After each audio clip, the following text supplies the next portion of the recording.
గొప్పగా చెప్పారు. ఈ మహాభారతాన్ని నమ్మని వాళ్ళు, ఈ సబ్జెక్టివ్ రియాలిటీ లేని వాళ్ళు అవుట్ సైడర్కి మహాభారతం ఉండదు. It doesn't appeal to them. అసలు ఇట్ డజంట్ ఎగ్జిస్ట్. ఈ రియాలిటీ వీళ్ళకే ఉంటుంది. అలానే రామాయణం అనుకోండి, అలానే బైబిల్ అనుకోండి. క్రిస్టియానిటీకి Bible reality. Outside Christianity అది రియాలిటీ కాదు. జీసస్ క్రైస్ట్ లేడు, వీళ్ళకే ఉంటాడు జీసస్ క్రైస్ట్. సో కథలు అనేవి ఇలాంటి ఇంటర్ సబ్జెక్టివ్ రియాలిటీస్ని సృష్టించి మనుషుల్ని కలుపుతుంటారు. అది కథ సాహిత్య ప్రక్రియలో కథకున్న గొప్పతనం. కథ ప్రపంచాన్ని నిలిపేదే కథ. ఇప్పుడు ఈ ఇంటర్ సబ్జెక్టివ్ రియాలిటీ లేకపోతే అసలు భారతదేశం అంటే ఏమిటి? ఒక ఎంటిటీ కాదు, అది సాలిడ్గా కనపడదు. సో భారతదేశం అంటే ఒక గ్రూప్ ఆఫ్ పీపుల్, కొంతమంది ఆచారం కలిసి ఈ లక్షణాలు ఇవి ఉన్నాయి, ఇవన్నీ మనం షేర్ చేసుకుంటాము అని నమ్మే వాళ్ళంతా భారతీయత అనుకుందాం. వాళ్ళు భారతీయులు. భారతీయత అనేది వాళ్ళ వరకే వాస్తవం. తర్వాత మనకి పుస్తకాల విషయం వచ్చినట్లయితే, సో ఈ ఇంటర్ సబ్జెక్టివ్ రియాలిటీ ఏంటంటే ఇది మనుషుల్ని జాతుల్ని కలిపివేస్తుంది, విడదీస్తుంది కూడా. ప్రేమను పెంచుతుంది, ద్వేషాన్ని పెంచుతుంది.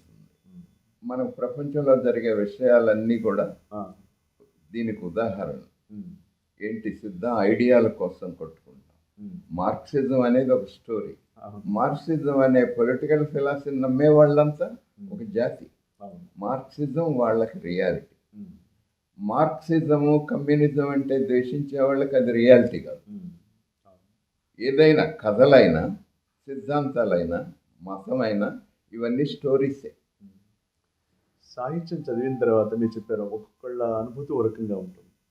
అంటే వాళ్ళ levels of understanding, levels of perceptions బట్టి ఉంటుంది. అటువంటిప్పుడు అనుభూతి పర్సనల్ అయినప్పుడు, సబ్జెక్టివ్గా అయినప్పుడు క్రిటిసిజం ఎలా ఉంటుంది, ఇంటర్ప్రిటేషన్స్ మారుతూ ఉంటాయి. అక్కడ wear the individual is different from one another. అది దాని మీద క్రిటిసిజం కంటే నాకు ఇంటర్ప్రిటేషన్ మీదే నమ్మకం ఎక్కువ. మనం చదివిన పుస్తకం, కథను కానీ, కావ్యాన్ని కానీ, పోయం అనుకోండి, నాటకం అనుకోండి, మనకు అది ఎలా అప్పీల్ చేసింది, ఏ రకంగా మనల్ని ఆకర్షించింది, ఎలాంటి అనుభూతిని కలిగించింది, దాన్ని బట్టి ఆ కావ్యంలో ఉండే అర్థాన్ని మనం చెప్పుకుంటాం, ఇంకొకళ్ళకి చెప్తాం. ఆ మీనింగ్ని రచయిత ఎంత సక్సెస్ఫుల్గా మనకి అందజేశాడు. మనం ఆ మీనింగ్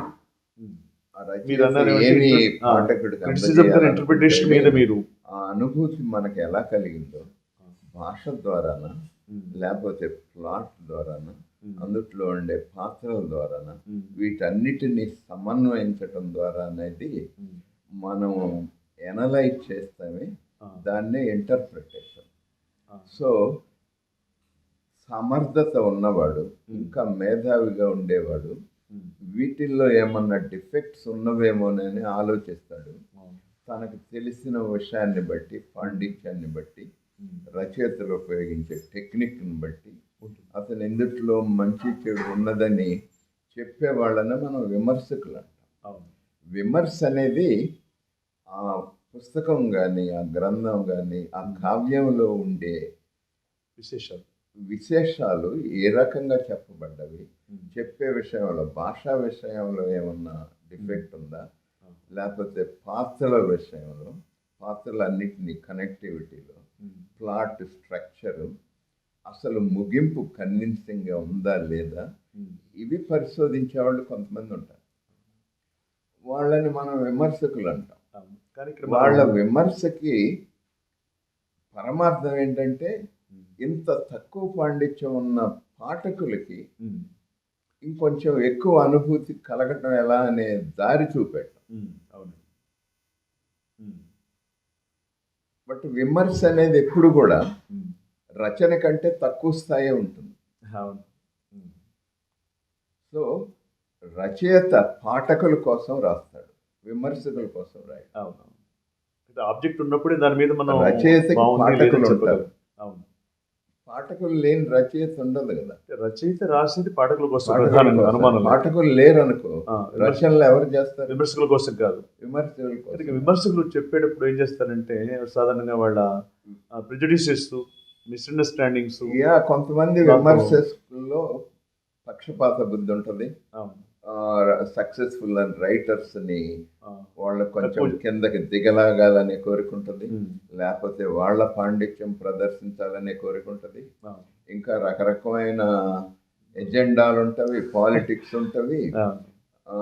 ఆబ్జెక్టివ్గా ఉండే విమర్శకులు ఉంటారు, గొప్ప పండితులు.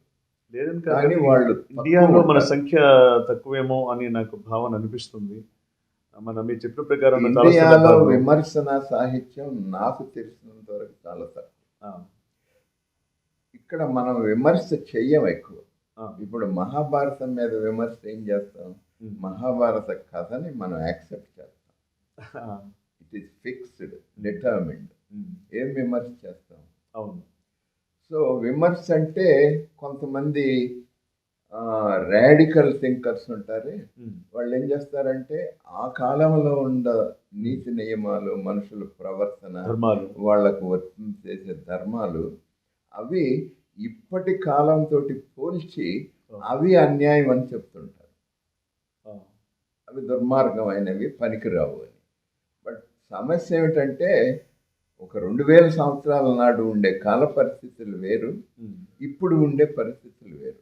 సో అప్పుడు జరిగిన సంఘటనల్ని ఇప్పుడు దృష్టితోటి విమర్శిస్తే మనకి అన్ని పుస్తకాల్లోనూ డిఫెక్ట్స్ కనపడతాయి. న్యాయం అన్యాయం ఉంటుంది, ఫెయిర్నెస్ అన్ఫెయిర్నెస్ ఉంటుంది. మనం క్యాపిటలిజం, కమ్యూనిజం సిద్ధాంతాలు వాటన్నిటికీ అప్లై చేయొచ్చు. సో ఆ విమర్శ అనేది ఒక ఎజెండా తోటి, ఒక ఐడియాని సపోర్ట్ చేయడానికి కానీ, ఆ గ్రంథాన్ని కానీ, కావ్యాన్ని కానీ దాని గురించి చెప్పడానికి కాదు. సో వీళ్ళ అభిప్రాయాల్ని ప్రొజెక్ట్ చేయడానికి అలాంటి విమర్శలు చేస్తుంటారు. అంటే ఒక రచయిత రాసిన అతని పుస్తకం, కావ్యం కానీ లేకపోతే డ్రామా కానీ ఏదైనా చేసేటప్పుడు ఆ కాలమాన పరిస్థితులు, ఆ సాంఘిక పరిస్థితుల్లో పెట్టుకుని మనం ఇంటర్ప్రిట్ చేయాలి. అంతేగాని ఈ కాలాన్ని తీసుకొచ్చి చేయడం అనేది ఇట్స్ అన్ఫెయిర్.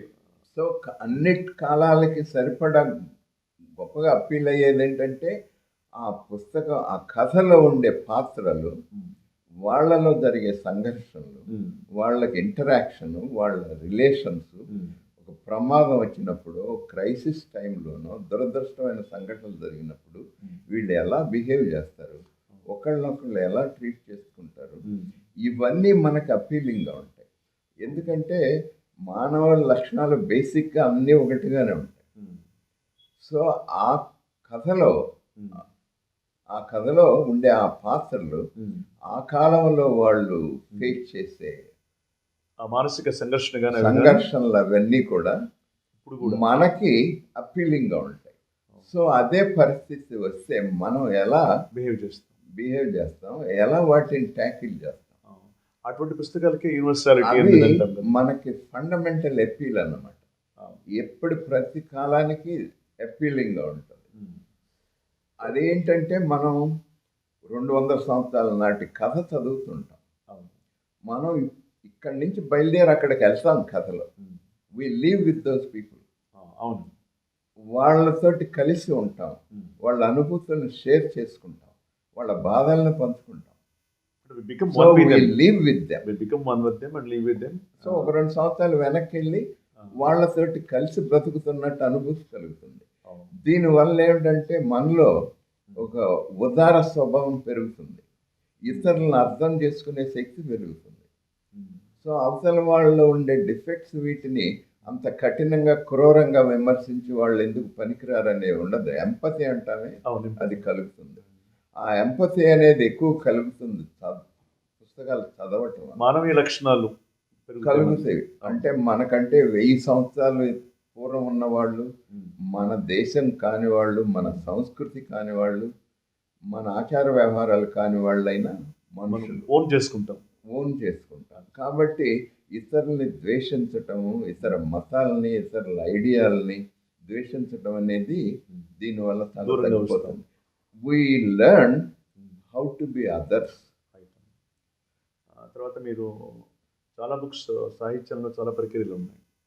పద్యాలు ఉన్నాయి, పద్యకావ్యాలు ఉన్నాయి, తర్వాత డ్రామా ఉంది, రోజు వచనం ఉంటుంది. వీటిలో మీకు బాగా ఆకర్షించిన ప్రక్రియ ఏది? ఆంగ్ల సాహిత్యం, తెలుగులో కూడా. నాకు కల్పనా సాహిత్యం అంటే నవల్, ఆ, క్లాసిక్ నావెల్స్, ఆహా. లిటరరీ నావెల్స్ ప్రపంచం సాహిత్యంలో వాటికి ప్రథమ స్థానం. షేక్స్పియర్ లాంటి రచయితల వల్ల నాటకానికి గొప్ప ఇది వస్తుంది. కావ్యం, కవితలు కూడా చాలా గొప్ప కవులు ఉన్నారు. నాకు ముఖ్యంగా నాటకాలు, కల్పనా సాహిత్యం చాలా ఇష్టం, చాలా ఫీలింగ్గా ఉంటుంది. వాటిలో- బికాజ్ వాటిల్లో యూనివర్సల్ క్వాలిటీస్ ఉంటాయి. మీ మనం favorite 2000 artist? సంవత్సరాల నాడు అవును. హోమర్ చెప్పిన కథ 4000 సంవత్సరాల నాడు మనం వాళ్ళతోటి మనం పంచుకుంటాం. అవును.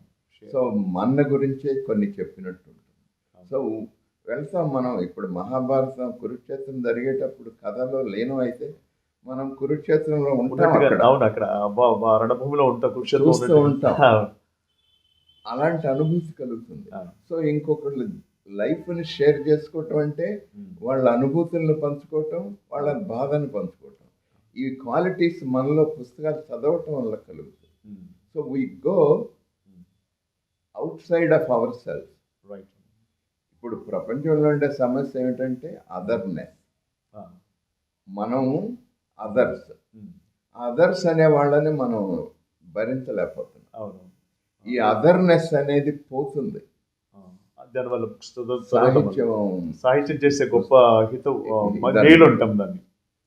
ఇప్పుడు మామూలుగా జరిగే ప్రపంచంలో దారుణాలన్నిటికీ కారణం ఏమంటారంటే కొంతమంది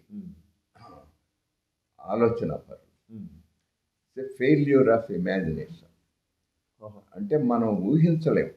ఏంటి, నేను క్రిస్టియన్గా ఎలా ఉంటానో నేను ఊహించలేను.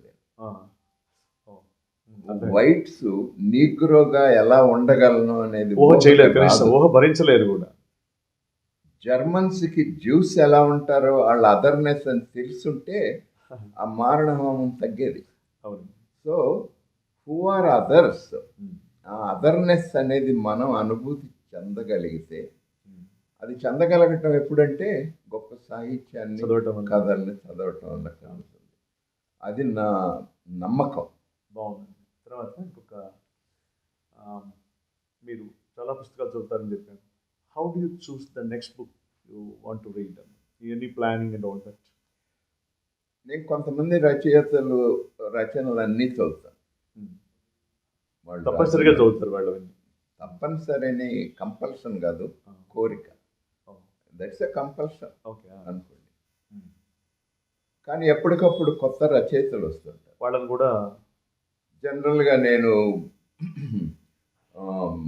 బుక్ రివ్యూస్ ఇలాంటివి కొన్ని సైట్స్లో కొత్త పుస్తకాలు వాటిని గురించి పరిచయం చేసే వాళ్ళు ఉంటారు.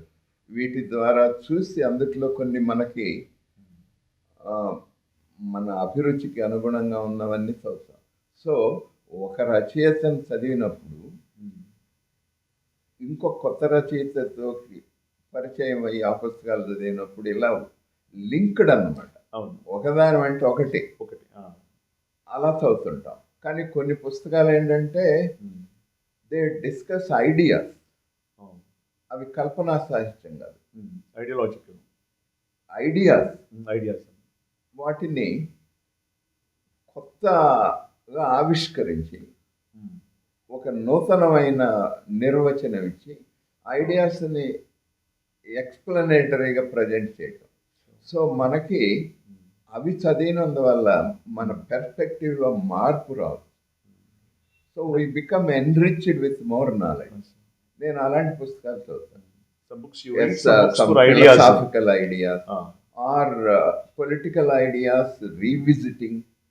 రాజకీయ సిద్ధాంతాలు ఉంటాయి, వాటికి ఏజ్కి అనుగుణంగా వాటి నిర్వచనం మారుతుంటుంది, ఆచరణ మారుతుంటుంది. అలానే అన్ని any idea appeal to me. But you need So, not confine to ఐడియాని any- గురించి ఎక్కడ ఏ చర్చ జరిగినా So, డిస్కోర్స్ ఏ పుస్తకం ఉన్నా చదవటం నాకు ఆసక్తిగా ఉంది. అది సాహిత్యపరమైనదే కాకుండా ఏ సబ్జెక్ట్ అయినా కావచ్చు మీకు Any ఐడియాస్ subject, కోసం you any read subject. All the type of books omnivorous reader ఇప్పుడు మీరు ఇప్పుడు వచ్చే గొప్ప పుస్తకం ఏదన్నా చదవాలనుకుంటే అది ఒట్టి సాహిత్యం కాదు, అందుట్లో లేని విషయం ఉండదు, అన్ని విషయాలు. It is linked up knowledge. అవును. సో ఇవి తెలుసుకునే కొద్ది మీ అనుభూతి దాంట్లో ఉండే రిచ్నెస్ పెరుగుతుంది. మీరు పుస్తకాల్లో ఈ బుక్స్ ఉన్నాయి మనకి, అంత తర్వాత ఆడియో బుక్స్ ఉన్నాయి, ఫిజికల్ బుక్స్ కూడా ఉన్నాయి. Which form do you like you prefer? Physical books. నేను ఈ books mostly we don't go. కొన్ని సందర్భాల్లో ప్రయత్నించాను, ఎక్కువసేపు చదవలేదు. మాస్టర్ చాలా బుక్స్ చదివేవారు.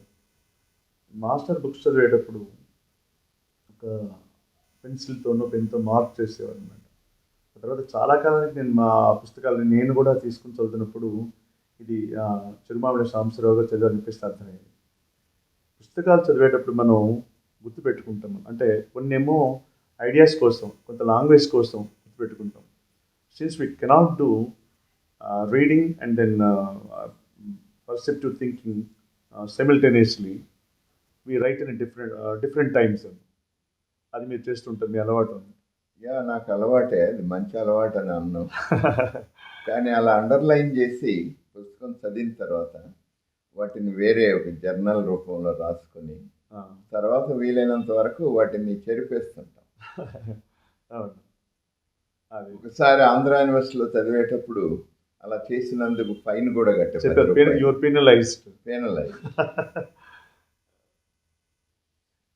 ఇదే అలవాటు మనకి గుజరాడ్ అప్పారావు గారిలో కూడా చాలా. ఆయన అండర్లైన్ చేసుకోవటం, అంటే కామెంట్ కూడా రాసుకునేవారు ఆయన సొంత పుస్తకాలు అన్నమాట. ఆయన గొప్పవాళ్ళు. మన కామెంట్లు రాసుకోగానే రాసుకున్న తర్వాత ఎప్పుడన్నా చదివి వాటికి ఏమన్నా కొత్త అర్థమో పరమార్థం ఉందేమోనని ఆలోచిస్తాను. తర్వాత మీరు పాప్ లిటరేచర్ చదువుతారు, నాన్ ఫిక్షన్ సిరీస్ లిటరేచర్ చదువుతారు. వీటిల్లో how do you balance pop literature and then series literature? How do you strike balance between these two? So-called popular literature లో నాకు ఇంట్రెస్ట్ చాలా విషయాలు ఉంటాయి. నేర పరిశోధన, detection, legal thrillers, police procedures, crime, spy thriller. These interest you much? ఇవన్నీ చదువుతుంటాను, but చదవటం నాకు టైం ఎక్కువ పట్టదు. చాలా సందర్భాల్లో పుస్తకం మొదలెడితే ఒకే సిట్టింగ్లో చదవగలిగేవాడిని పూర్వం. కానీ సీరియస్గా చదివే పుస్తకాలకి టైం కావాలి న్యాచురల్గా. అందుకని ఈ పుస్తకాలు 2-3 ఉన్నవి చదవాలనుకున్న ఒకరోజు 2 రోజులు ఇంకా వేరే పుస్తకాలు చదవాలి. ఇవే చదువుతాను. తర్వాత మరలా కొన్నాళ్ళకి అవి కొత్త వచ్చినప్పుడు చదువుతాను. బట్ ఎక్కువగా మధ్యలో చదివేవన్నీ కూడా సీరియస్ లిటరేచరు. ఒక్కోసారి చాలా పుస్తకాలు ఎదురుగా కనపడుతుంటవి, చదవాలనే దురాశతో పెట్టుకున్నవి, వాటిని చూస్తూ కూర్చోటమే. ఇవి ఎప్పుడు చదువుతామా, కాలం సరిపోతుంది, అలాగే మీతోనే కలిసినప్పుడల్లా అలా ఉంటుంది. కానీ ఒక్కోసారి ఏంటంటే 3-4 పుస్తకాలు డిఫరెంట్ సబ్జెక్ట్స్ టైమింగ్స్లో మొదలెడతాము. ఓ పుస్తకం ఒక 50 పేజీలు 60 పేజీలు చదివి తర్వాత కొంచెం విరామం తీసుకొని 1 గంట ఇంకో పుస్తకం అలా కొన్ని సందర్భాల్లో I will be juggling with 3 or 4 books. What's the recent book you read which you feel unputdownable? ఈ కొరియన్ రైటర్ ఉన్నది, ఆవిడ నోబెల్ ప్రైజ్ వచ్చింది. వెజిటేరియన్ అనే నవల్, చాలా చిన్న పుస్తకం, చాలా గొప్ప. She has been awarded Nobel Prize. Nobel laureate. First Korean woman writer to receive this, or first Korean writer to get a Nobel Prize, if I am correct. Right. ఆవిడ పుస్తకాలు అవన్నీ కూడా కొరియాలో బ్యాన్ చేయాలనుకున్నారు. ఆవిడకి నోబెల్ ప్రైజ్ వచ్చిందనే news విన్న తర్వాతనే ఆవిడ పుస్తకాలు 2 చదివాను. Vegetarian, Greek lessons. ఈ రెండిట్లో గాను ప్రొటాగనిస్ట్ అంటే ముఖ్య పాత్ర స్త్రీ, ప్రధాన పాత్ర. చాలా గొప్ప పుస్తకాలు అది. అందుట్లో ఏంటంటే భాష, దానికి ఉండే అధికారము, పవరు, దాన్ని గురించిన విషయం కథ. బాగుందండి. మల్టిపుల్ జానర్స్ ఉన్నాయి మనకి. వాటిలో do you switch on the different genres on mood or you follow a schedule is there? చెప్పాను కదా, థ్రిల్లర్స్ ఇలాంటివి ఉన్నాయనుకోండి, మూడ్ ఏమి లేదు. ఏదో ఏదో కొత్త పుస్తకం లైబ్రరీకి వెళ్ళినప్పుడు కనపడితే చదవటం, దానికోసం వెతకను. బట్ కాకతాళీయంగా పుస్తకం కనపడింది అనుకోండి చదువుతాను. వాటిల్లో చాయిస్ ఇది చదవాలనేది లేదు. కొంతమంది రైటర్స్ ఉన్నారు, వాళ్ళ పుస్తకాలు ఎప్పుడు కనపడినా చదువుతారు. కానీ సీరియస్గా చదవాల్సిన వాటిల్లో మాత్రం చాయిస్ ఉంటుంది. చాలామంది రచయితలు ఉంటారు, కొంతమంది తీసుకునే విషయం నాకు అంత అపీలింగ్గా లేదనుకోండి చదవ. తర్వాత అక్రాస్ డిఫరెంట్ జానర్స్లో మీరు చదువుతున్నారు, అన్ని జానర్స్ చదువుతారు. వాటిలో మీ ఫేవరెట్ ఆథర్స్ అంటే పోయిటరీలో ఎవరు ఉంటారు జనరల్గా, ఫిక్షన్లో అలా? అది చాలా కష్టం నాకు చెప్పడం. ఎందుకంటే చాలామందికి నాకు నచ్చుతారు. చాలామంది గొప్ప కవులు ఉన్నారు, కాల్పనిక సాహిత్యంలో గొప్ప రచయితలు ఉన్నారు, నాటక రచయితలు ఉన్నారు, మరి నాన్ ఫిక్షన్లో గొప్ప పుస్తకాలు రాసిన వాళ్ళు, విషయాల గురించి వాళ్ళు ఉన్నారు. సో ఫలానా వాళ్ళు ఫేవరైట్స్ వీళ్ళని లేదు. నాకు గొప్పగా రాసిన పుస్తకం ఏదైనా, అందుట్లో భాష, నాకు భాష అంటే చాలా ప్రేమ. మరి భాష మీద అధికారం ఉన్న రచయిత ఎవరైనా ఏ విషయాన్నైనా చాలా గొప్పగా ఆకర్షణీయంగా చెప్పగలరు. ఏ విషయమైనా. మీ ఉద్దేశంలో భాష చాలా ప్రధానం. That's most important. Fundamental. A wonderful weapon and essential tool perhaps for the writer. There is no language. How can you think without language? It is most essential tool, inevitable. It is powerful. We exist because of our language. I mean, imagine there are no certain words in language. You lose certain concepts. Ideas ఉండవు కొన్ని. కాబట్టి how do you think without, how do you get a concept, an idea? Language can make and unmake things, everything. A simple book like communist manifesto, maybe 10 pages.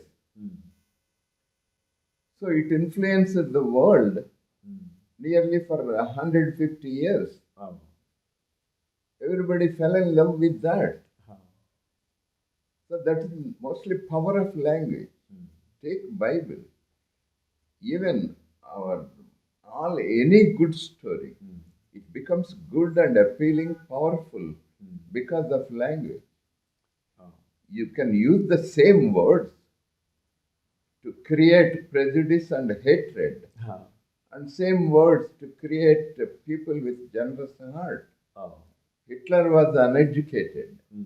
He was a brute. And he wrote a book, Me Campe, My Story.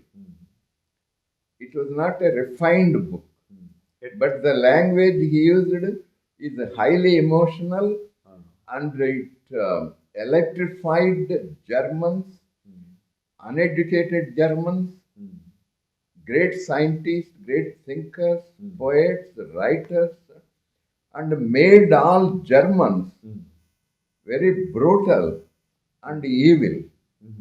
That is the power of language. Hitler's language.